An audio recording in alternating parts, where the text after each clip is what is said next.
ഇപ്പൊക്കെ ഗ്യാസൊക്കെ തീരുമെന്ന് പറഞ്ഞില്ലേ? ആണ് നമ്മൾ പുറത്ത് വെച്ച് കഞ്ഞി ഉണ്ടാക്കാൻ പോവാണ് കേട്ടോ. ഇതാണ് നമ്മുടെ അടുപ്പ് കേട്ടോ.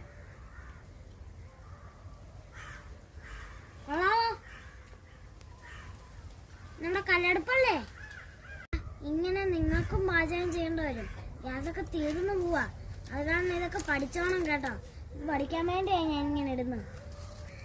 ഞാൻ ഇന്നാളെ ഞാൻ നിങ്ങളോട് വീഡിയോ പറഞ്ഞില്ലേ എൻജിനീയർ ആണെന്നൊക്കെ. അപ്പം അതിപ്പം കൂലിപ്പണിയൊക്കെ ഉണ്ട്, എൻജിനീയർ അല്ലാതെ കേട്ടോ. ആ അപ്പച്ചനെ കഞ്ഞി വെക്കുന്നത് കേട്ടോ. ഇനി ഒരു കാലം അടുപ്പിലേക്ക് വെക്കാൻ പോവാണ് നമുക്ക് വെള്ളത്തിന് വേണ്ടി. ഈ വെള്ളം തിളയ്ക്കുന്നതിന് മുമ്പേ നമുക്ക് വെയിറ്റ് ചെയ്യാം.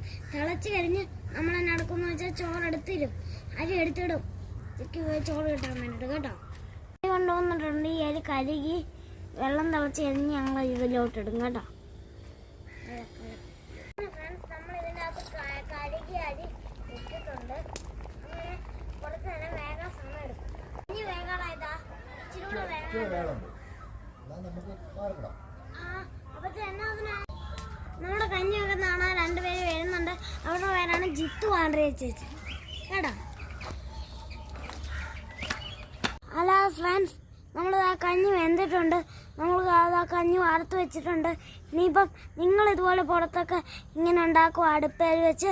ഗ്യാസൊക്കെ തീരുവാണ്. എൻ്റെ വീഡിയോ ഇഷ്ടപ്പെട്ടാൽ ലൈക്ക്, സബ്സ്ക്രൈബ്, ഫോളോ കാണിച്ചാൽ